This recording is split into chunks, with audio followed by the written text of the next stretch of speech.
When I finally admitted to myself that my $20 big box special iron wasn't working, it was time for me to start searching for a good one. And that's when I came across this Rowenta Steamforce. I saw lots of good reviews on it, and some of the video I saw was interesting as well. I had work to do, so I ordered one, and things have been better in my shop ever since. As the name suggests, this thing makes a lot of steam, and it uses that steam well to flatten out just about any wrinkle I could come up with. Just watching a steam iron that does what it says it'll do is fun, but we need to look at what makes this steam iron so much better. The Steamforce does make a bunch of steam, but it's how it delivers it through these 400 holes in the sole plate.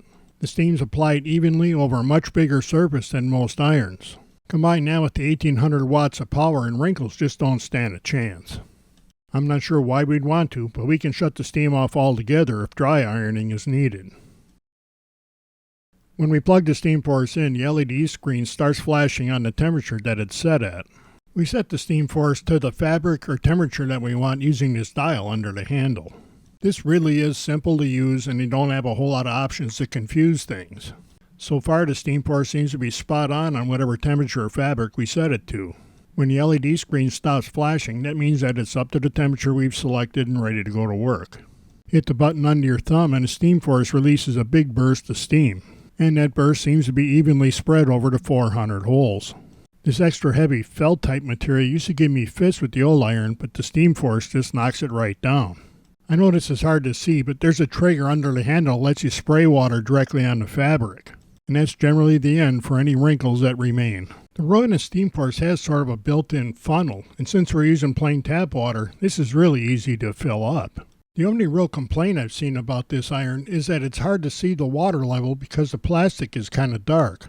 And it's really not that easy to see, but you can see it. The self-cleaning function begins by heating the iron up to high temperature. Then a cord is removed from the power outlet. When we hold the iron over something like a sink, someplace where we can get water, we push down that self-cleaning button and hold that, and it starts making steam. With it making steam, they want you to rock the iron back and forth a little bit. I think that's just to slosh the water around inside the tank. Eventually water starts coming through the holes, and this back flushes it to get rid of any calcium. When it runs out of steam, we open the fill cover in the front and dump out the remaining water. This really is a simple procedure once you read it in the instruction manuals and do it a couple of times. So when you get tired of using that $20 special you've had for years and want to get a good iron, you need to take a look at the Rowenta Steamforce. I was able to use my old iron and then the Steamforce in one day, and there's just no comparison. My old iron has been replaced. If you're like me and had to finally admit that the old iron just ain't getting it anymore, you need to take a look at the Rowenta Steamforce. This is a quality steam iron that actually acts like a steam iron.